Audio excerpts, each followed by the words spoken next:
பகவான் திருமுகம் காண அங்கு கற்பக பெருமான் தொப்புள் குழியில் திங்கள் பகவான் திருமுகம் காண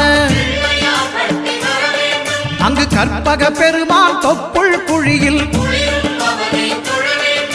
பார்க்கடல் பிறந்த சந்திர பகவான் கணபதி வயிற்றில் நிறைந்திருப்பான். எங்கள் கற்பகத்தானை கண்டவர் தமக்கு தீரா பிணிகளை தீர்த்து வைப்பான்.